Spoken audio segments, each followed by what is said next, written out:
الله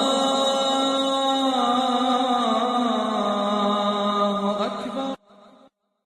أعوذ بالله من الشيطان الرجيم.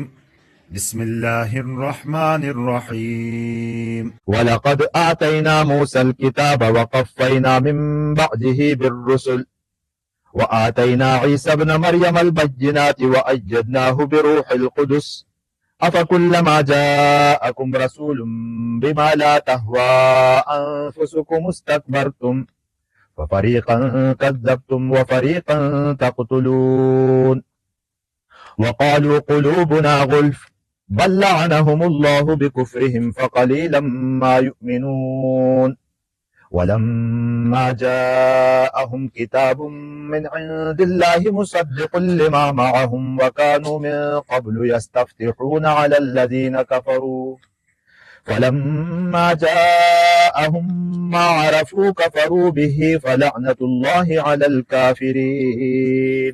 صدق اللہ العظیم.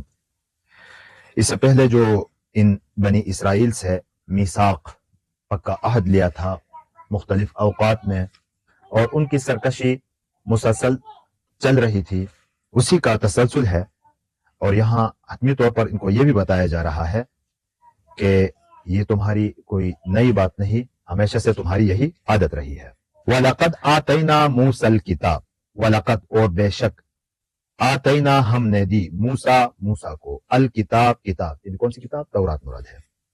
وقفینا من بعده بالرسل، وقفینا تقفیہ باب تفعیل سے ہے، باصلہ آ جائے پے در پہ. وقفینا بالرسل، پے در پہ رسول بھیجے، من بعده اس کے بعد، وقفینا من بعده بالرسل اور پے در پہ بھیجے اس کے پیچھے رسول. وآتینا اور ہم نے دی عیسی ابن مریم، عیسیٰ ابن مریم کو البینات واضح معجزے، صریح معجزے. وَأَيَّدْنَاهُ، اید یؤید تائید باب تفعیل سے، تائید کرنا، مدد کرنا، قوت دینا. بروح القدس، روح ارواح اس کی جمع آتی ہے، روح کو کہا جاتا ہے القدس، مقدس کے معنی میں ہے، تقدیس سے ہے، پاک. روح القدس یہاں سے مراد کون ہے؟ حضرت جبرائیل علیہ السلام. اور اس کو قوت دی روح القدس کے ذریعے. تو کیا بھلا کلما جب بھی جاءکم آیا تمہارے پاس رسول بما اس چیز کے ساتھ لا تہوا انفسکم، حویہ یہوا سمعہ یسمعو سے ہے، ہون کے معنی خواہش اور محبت کے آتے ہیں، لا تہوا کہ جس کو نہ بھایا نہ پسند کیا، انفسکم نفس ان کی جمع ہے، تمہارے دلوں نے، مراد دل ہے نفس. استکبرتم تو تم نے تکبر کیا، استکبرتم استکبار باب استفعال سے ہے، تم نے تکبر کیا. ففریقا کذبتم تو ایک فریق کو تو تم نے جھٹلایا، وفریقا تقتلون اور ایک فریق کو تم نے قتل کر دیا. وَلَقَدْ آتَيْنَا مُوسَى الْكِتاب اور بے شک ہم نے موسیٰ کو کتاب دی. وَقَفَّيْنَا مِن بَعْدِهِ بِالرُّسُلِ اور اس کے بعد پے در پہ رسول بھیجے. وَآتَيْنَا عِيسَى ابْنَ مَرْيَمَ الْبَيِّنَاتِ اور ہم نے عیسیٰ ابن مریم کو کھلی کھلی نشانیاں دی. وَأَيَّدْنَاهُ بِرُوحِ الْقُدُسِ اور روح القدس سے ان کی تائید کی. أَفَكُلَّمَا جَاءَكُمْ رَسُولٌ بِمَا لَا تَهْوَى أَنفُسُكُمْ، پھر یہ کیا کہ یعنی ایک تعجب سے پوچھی، پھر یہ کیا معاملہ ہے کہ جب کبھی کوئی رسول تمہارے پاس کوئی ایسی بات لے کر آئے جو تمہاری نفسانی خواہشات کو پسند نہیں تھی، استکبرتم تو تم نے تکبر کیا، تم اڑ گئے، تم اکڑ گئے. فَفَرِيقًا كَذَّبْتُمْ وَفَرِيقًا تَقْتُلُونَ چنانچہ بعض کو تم نے جھٹلایا اور بعض کو قتل کرتے رہے. تو یہاں بنی اسرائیل کو یہ کہا جا رہا ہے کہ تمہیں جو فضیلت دی گئی تھی اور اتنی عنایت اللہ کی طرف سے آئی تھی، بڑے بڑے انبیاء بھی آئے اور مختلف اوقات میں انبیاء اور رسول تمہارے پاس آتے رہے، تو ہم نے ایک کتاب، ان کو جو کتابیں بڑی دی گئی تھی ان میں تورات، زبور، انجیل، یہ کتابیں ان کو دی گئی تھی. یہاں کہا کہ ہم نے موسیٰ کو کتاب دی اور اس کے بعد پے در پہ پیغمبر آتے رہے، ہر قوم، ہر بستی میں، ہر وقت کے مطابق اس کے مطابق پیغمبروں کو بھیجتے رہے. اور اس کا آخر اختتام کہاں ہوا؟ عیسیٰ ابن مریم پر، عیسیٰ علیہ السلام پر اس کا اختتام ہوا. اور عیسیٰ علیہ السلام کو بھی ایسے ہی نہیں بھیجا بلکہ بہت بڑے معجزات دے کر بھیجا. البینات سے مراد معجزات اور انجیل بھی ہو سکتی ہے. اور معجزات حضرت عیسیٰ علیہ السلام کے بڑے مشہور ہیں کہ اس زمانے میں معجزہ کہلاتا ہی وہی ہے کہ جو مافوق الاسباب ہو، سبب کے تحت کوئی کام آ جائے. بھائی سورج نکلے، روشنی پھیلے، تو یہ تو اسباب کے تحت کام ہو رہا ہے. لیکن کوئی سبب ہی نہ ہو، بغیر سبب کے اللہ اپنی قدرتوں سے کوئی چیز ظاہر کروا دے صرف اپنی قدرت کی نشانی ظاہر کرنے کے لیے، تو پھر اس کو معجزہ کہا جاتا ہے. حضرت عیسیٰ علیہ السلام کو اللہ رب العزت نے بہت بڑے بڑے معجزات دیے تھے، ان کا ذکر آگے آ رہا ہے. اور پھر ان معجزات کو دیکھ کر یہ لوگ کیا کہنے لگے، یہ یہودی دشمن ہو گئے تھے. ایک ایک رسول کو ایک ایک کو جھٹلاتے، قتل کرنے کے درپے ہوتے. آخر میں حضرت عیسیٰ علیہ السلام کے ساتھ بھی یہی کیا ان لوگوں نے، جھٹلایا ان کو، اور یہ کہا کہ الیاذ باللہ شیطان ان کے ساتھ ہے. اور یہ جو معجزات کچھ نہیں ہے، کوئی بدروح اس کے ساتھ ہے کہ اس کے ذریعے یہ اس قسم کی چیزیں دکھاتا ہے. تو یہاں اللہ رب العزت فرماتے ہیں کہ وَأَيَّدْنَاهُ بِرُوحِ الْقُدُسِ، ہم نے اس کو جو طاقت دی تھی روح القدس کے ذریعے دی تھی. کوئی بدروح وغیرہ کچھ نہیں تھا، کوئی شیطان ان کے اوپر مسلط نہیں تھا. حضرت جبرائیل علیہ السلام کا لقب یہ روح القدس کے حدیث میں بھی آتا ہے، قرآن میں بھی دوسری جگہ اس کا ذکر ہے. روح القدس جبرائیل علیہ السلام کے ذریعے ان کو قوت دی.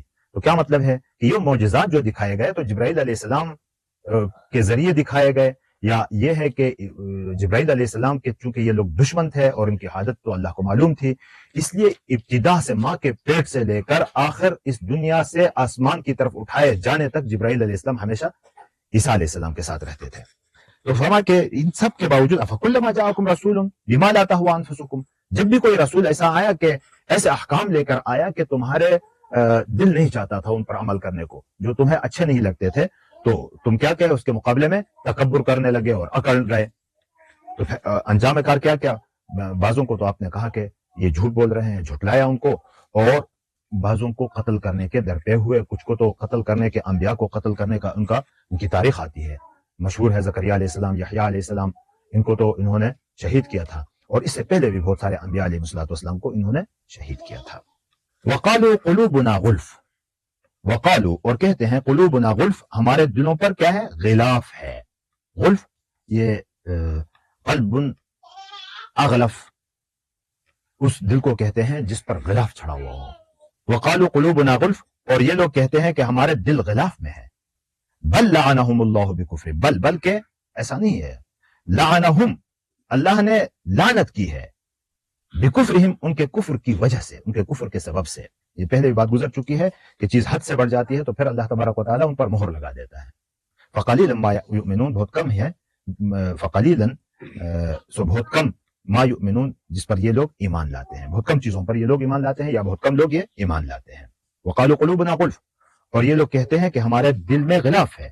بل لعنہم اللہ بکفرہم، نہیں بلکہ ان کے کفر کی وجہ سے اللہ نے ان پر پھٹکار ڈال رکھی ہے. فقلیلا ما یؤمنون، اس لیے وہ کم ہی ایمان لاتے ہیں.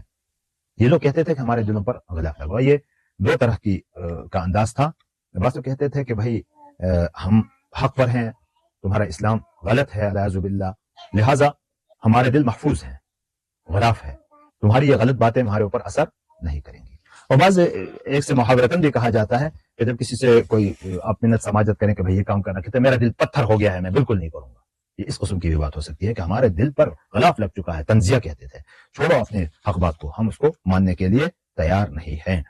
تو اللہ تبارک و تعالیٰ نے یہاں یہ فرمایا کہ ان سرکشیوں کی وجہ سے، کفر میں حد سے تجاوز کرنے کی وجہ سے اللہ رب العزت نے ان کے دلوں پر ان کو اپنی رحمت سے دور کر دیا ہے، اس لیے یہ لوگ قبول کرنے کے لیے تیار نہیں ہے. یہ فرمایا کہ وَلَمَّا جَاءَهُمْ، اور جب پہنچی ان کے پاس، کتاب من عند اللہ، کتاب اللہ کی طرف سے، مصدق جو سچ بتاتی ہے، لما معہم اس کو جو ان کے پاس ہے، یعنی اس کتاب کو جو ان کے پاس ہے. وَكَانُوا مِن قَبْلُ اور پہلے سے یہ لوگ کیا کرتے تھے، وَكَانُوا تھے من قبل اس سے پہلے، یستفتحون، استفتاح باب افتعال سے ہے، فیصلہ طلب کرنا، فتح مانگنا، علی الذین کفروا کافروں کے اوپر. فلما جاءہم ان کے پاس آیا، ما وہ چیز، عرفوہم پہچان رکھا تھا ان کو، کفروا بھی تو اس سے منکر ہو گئے. فلعنت اللہ تو لعنت ہے اللہ کی، علی الکافرین کافروں کے اوپر. ترجمہ دوبارہ دیکھیں.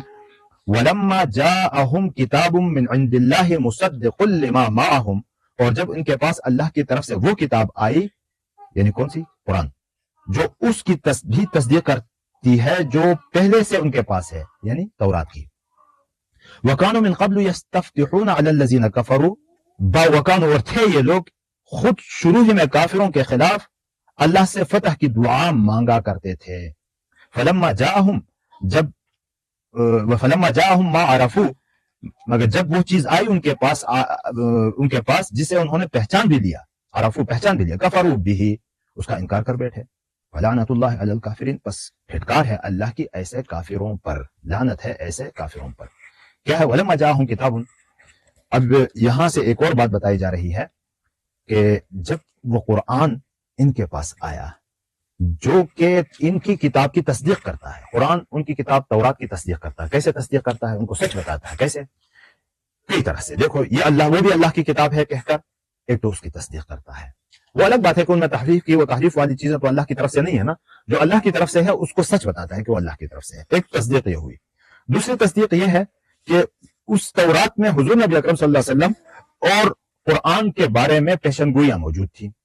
اب نبی آئے، قرآن آیا تو ان کی پیشن گوئیاں سچ ثابت ہوئی تو گویا کہ یہ کتاب ان کی پیشن گوئیوں کی تصدیق کرتی ہے۔ اب اگر تم نہیں مانتے ہو تو قرآن ہی کا انکار نہیں کرتے بلکہ اپنی کتاب تورات کا بھی تم انکار کرتے ہو، پھر کیسے اپنے آپ کو کہتے ہو کہ ہم تمہارے اوپر صرف ایمان نہیں لاتے باقی ہمارا ایمان ہے؟ تم تو تورات ہی کا انکار کر رہے ہو، تورات میں تو یہ ساری چیزیں موجود تھی۔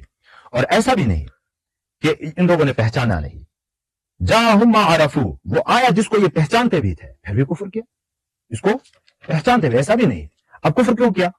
تو اس کا پہلے بھی میں نے ذکر کیا ہے کہ ان کا کفر کی وجہ ایک تو یہ تھی کہ وہ سمجھ رہے تھے کہ وہ نبی آئے گا تو ہم بنی اسرائیل ہی میں سے آئے گا، وہ آیا اللہ کے فیصلے کے مطابق بنو اسماعیل میں، تو اس ضد کی وجہ سے۔ اور دوسری وجہ اس کی یہ تھی کہ یہ کہتے تھے کہ اگر ہم نے قبول کیا محمد کو تو پھر ہماری جو اجارہ داری اور ہماری جو چودراہٹ ہے، لوگ دین کی باتیں معلوم کرنے کے لیے ہمارے پاس آتے ہیں تو ہماری دکان بند ہو جائے گی، دکان بند ہونے کا خطرہ تھا۔ تو گویا کہ دین کو انہوں نے کاروبار اور دنیاوی عزت کا ایک ذریعہ بنایا تھا، کاروبار اور دنیاوی عزت کا ذریعہ بنایا تھا کہ جو چودراہٹ ہماری ہے، جو اجارہ داری ہماری ہے، محمد کو ماننے سے وہ ہماری ختم ہو جائے گی، لوگ تو اس کے پاس چلے جائیں گے، اس لیے انہوں نے کفر کیا۔ تو اللہ کی لعنت ہو ایسے کافروں کے اوپر۔ حالانکہ انہوں نے پہچان لیا تو پھر بھی ان کو کافر کہا جاتا ہے نا۔ وجہ اس کی یہ ہے کہ پہچاننا ہی کافی نہیں ہوتا، ماننا ہے۔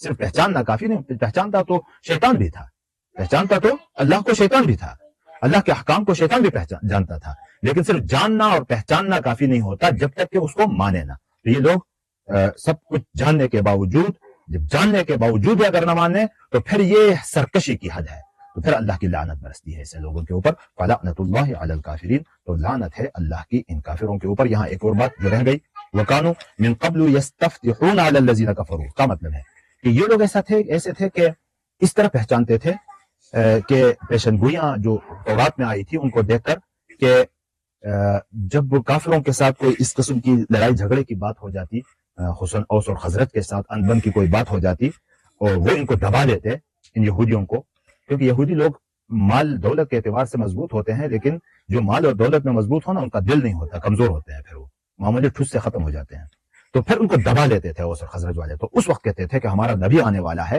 اور جب آئے گا تو پھر ہمارا غلبہ ہوگا تمہارے اوپر، پیشن گوئی یہی ہے۔ اور اپنی کتاب کے بارے میں بتاتے ہیں کہ ہماری کتابوں میں آیا ہے کہ وہ نبی آخر آنے والا ہے، ابھی قریب آنے والا ہے، جب آئے گا تو ہم تمہارے اوپر غالب آئیں گے اور پھر ہماری حکومت ہوگی تمہارے اوپر، پھر تب ہم آپ لوگوں کو بتائیں گے۔ تو اس طرح کی دعوے بھی کرتے تھے اور دعا بھی کرتے تھے کہ اللہ جلدی بھیج دے وہ نبی، تو دعا بھی کرتے تھے، اور جب آیا تو پھر انکار کر دیا۔ یہی وجہ ہے کہ بعض اس میں آتا ہے تاریخ میں کہ جب اوس اور خزرج کے لوگوں کو نبی پاک صلی اللہ علیہ وسلم کی دعوت پہنچی تو وہ ایک دوسرے کو دیکھ کر اشارے کرنے لگے کہ اچھا یہ وہی نبی ہے جس کے بارے میں یہ یہودی لوگ ہمیں بتایا کرتے تھے، یہ وہی ہے۔ ان کے ایمان لانے سے پہلے تم ایمان لاؤ کہ وہ ایمان لائے تھے، سارے مدینہ والے ایمان لے آئے تھے، لیکن یہ بدبخت لوگ مانگتے بھی تھے اللہ سے اس کو اور فتح بھی طلب کرتے تھے اس کے ذریعے، اور آیا تو پہچانا بھی، لیکن اس کے باوجود بھی انہوں نے کفر کر دیا۔ تو ایسے سرکشوں کے لیے کیا ہے؟ فلعنت اللہ علی الکافرین، تو اللہ کی پھٹکار ہو، لعنت ہو، اللہ کی مار ہو ایسے کافروں کے اوپر۔